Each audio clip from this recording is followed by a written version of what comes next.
So Zach LaVine just removed hashtag Bulls Nation from his Twitter bio. You guys can see it right here. In his bio, about probably 2 hours ago, he had hashtag Bulls Nation with the little Bulls logo next to it. Turns out LaVine just ended up removing it following the Bulls' loss to the Magic last night. Things are heating up here around the Zach LaVine kind of trade rumor saga, so make sure you guys are subscribed to the channel. We're going to be diving into the latest around LaVine, Caruso, and specifically the Los Angeles Lakers here in a second. So make sure you guys are subscribed, but let's dive into today's show.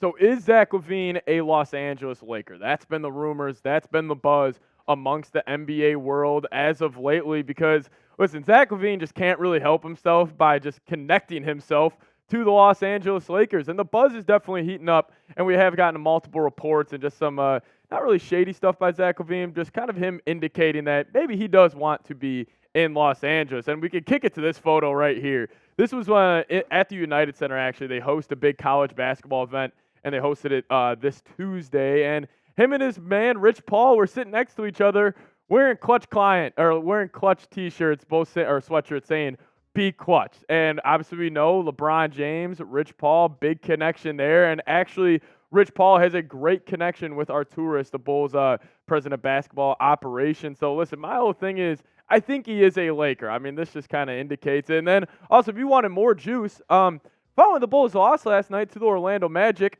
LaVine was just straight up wearing a Los Angeles hat. And I know you may be saying, well, Patrick, that doesn't necessarily mean he wants to be in LA or he's going to LA. But I can also make the argument that, LaVine, maybe he is a critical thinker. Maybe he does kind of plan stuff out. Maybe he said, I want to send a message to maybe the Bulls organization, maybe just the rest of the league that I do want to be in LA. And he was ended up wearing that hat after the game. I thought that was another interesting tidbit considering, obviously, a couple days ago, he was sitting next to Rich Paul wearing Clutch Client T-shirts, and we all know what that means with the connection to LeBron. But I've seen this trade idea thrown out there a lot. And this is the package that I've seen probably thrown out there more than the next is the Bulls receiving D'Angelo Russell, Rui Hachimura, Gabe Vincent, and Jalen Hood-Schifino, who I'm a big fan of, and a 2028 first-round pick.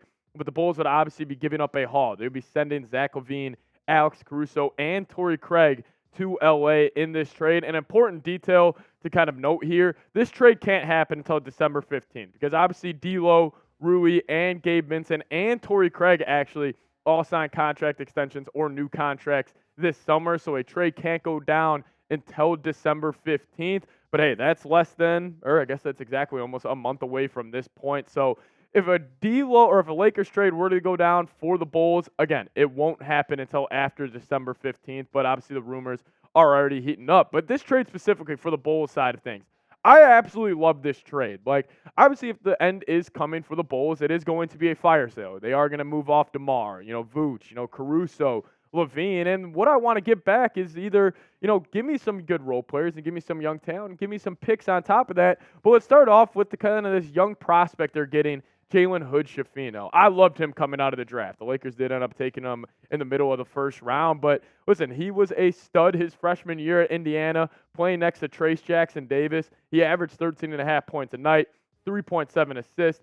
Okay efficiency, but again, it's a college game. Just naturally, these guys' efficiency is a little less compared to when they do get into the league. And he hasn't really played with the Lakers. The Lakers have a stacked roster. He hasn't really been able to crack that rotation as of yet. But if you're able to get a guy like that, I absolutely love it. Because listen, my whole take with this, if it is a fire sale, if it is kind of you are letting go of everybody and we're going to restart here, get a haul of solid role players like D'Lo, like Rui Hachimura, like a Gabe Vincent, and then you get a young prospect in Jalen Hood-Schifino, and then that 2028 first-round pick for the Lakers.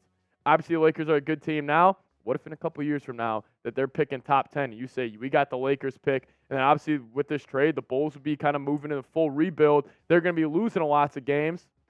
I don't know, maybe the Bulls could be picking in the top 10 twice in 2028. Obviously, it's going to be dark days coming here, but if you could get that haul for those two guys in LaVine, Caruso, or three guys, and Torrey Craig, I think I'd take it. I got more thoughts on the whole LaVine, Caruso trade rumors here in a second, but I do want to give a huge shout out to today's sponsor, and that is Prize Picks. You guys may be asking, What is PrizePicks? Well, it's actually daily fantasy made easy, and it's really simple on how you play. You just pick 2 or more players. You're going to choose more or less on their projected stat types. You guys can start seeing the cash roll in today. This is the lineup I'm rolling with for Thursday Night Football. I'm sticking with the quarterbacks on this one, and we have a great quarterback matchup. Joe Burrow versus Lamar Jackson. I'm going to go more than 256.5 passing yards for Mr. Burrow in Cincinnati, and then I'm riding the Lamar Jackson hype train. He is up there for an MVP favorite this year, so I'm going to go more than 225.5 passing yards and then more than 48.5 rushing yards for Lamar Jackson. You guys can get involved in on the fun. You guys can either fade my picks or you guys can ride with my picks, but make sure you guys do it at prizepicks.com/CLNS. If you guys use code CLNS, you're going to get a first deposit match up to $100. Put $100 into your account. They're going to match it. So make sure you guys get hooked up today. It's a ton of fun. I love using it. Even makes the boring games a lot more entertaining. prizepicks.com/CLNS. Use that code CLNS and get your first deposit match up to $100 today.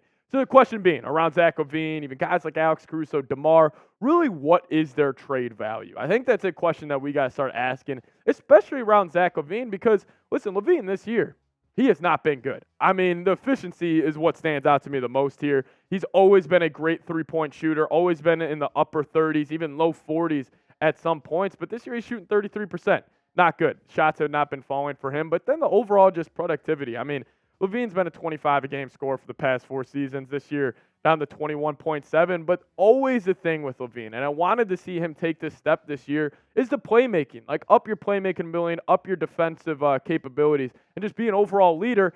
He hasn't done that, and that kind of gets to my point. Like, if you are a contender, and I think there is a huge red flag around Zach LaVine because he is a talented basketball player. You go throw on his highlights, he can pull up from 35. He's got these unreal kind of highlight dunks. He can get to the rim, really be a true 3-level scorer, but he is a selfish player. He has never been on a winning team in his NBA career, and this is his 10th season. Obviously, he hasn't been, kind of dealt the best hand. He hasn't been on the best teams, but when eventually do we get to a point we go, hey, LaVine, maybe you're the problem. Maybe you're kind of that, toxicity in the locker room that we've heard. And, another fun little story here, or not fun little story, but another key story about all this, LaVine still hasn't gotten over being benched last year by Billy Donovan in a game he shot 1 of 15.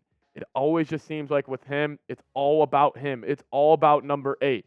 I just think he's a selfish player. But in terms of trade value, I thought Bobby Marks actually had a very interesting quote talking about the Bulls potentially blowing this whole thing up. He said the guy on the Bulls roster that's probably got the most value is Alex Caruso. And I thought that was interesting because obviously comparing the 2 basketball players, Caruso, LaVine, an unreal talent, a way more talented basketball player. Caruso, I mean, he averages 6.6 points per game. Like, he's not going to be the guy, that offensive engine that LaVine is, but Caruso contributes to winning at one of the highest levels in the NBA. And I think if you're a championship contender, you could say we could go get a connecting piece on offense in Caruso and one of the best point-of-attack defenders in the league. I'd rather throw a first for a guy like that rather than throwing for a first like a guy like LaVine. Plus, you bring contracts into it.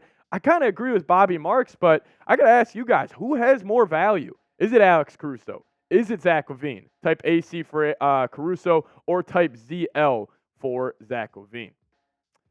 I think it's simple. I really do agree with Bobby Marks here. I think it is Caruso, and that's crazy to think about. Like, that Alex Caruso would have more value than a guy like LaVine when LaVine averages legitimately 20 more points per game than a guy like that. But with what Caruso would bring, the offensive and especially the defensive side of the floor, I mean, all these NBA teams nowadays, they're looking for that strong point-of-attack defender who can kind of guard 1 through 4 at a very high level. I mean, we saw Caruso lock up Kevin Durant earlier this year, and KD raved about him after the game. I think other NBA GMs, they heard what KD said. They've heard what DeMar DeRozan has said about Caruso. I totally agree with Bobby Marks on this one. I think Caruso's got more trade value. And listen, this is more of a personal note here. I would hate to move off Caruso. Obviously, I love watching him play. He brings so much energy to this Bulls team, but he deserves better. Caruso doesn't deserve to be playing for a team who right now the Bulls are 4-8. He deserves to be competing for championships, be that, true role player, whether it's the Lakers or the Heat or the Sixers, whatever one of these teams, ends up calling. He deserves better. love seeing him in the Bulls uniform, but unfortunately, I do think his time here is over. As always, guys, make sure you guys are subscribed. The Bulls are going to be having a fire sale here in a second, so turn on those notifications, hit that sub button, and we'll see you guys next time. Go Bulls.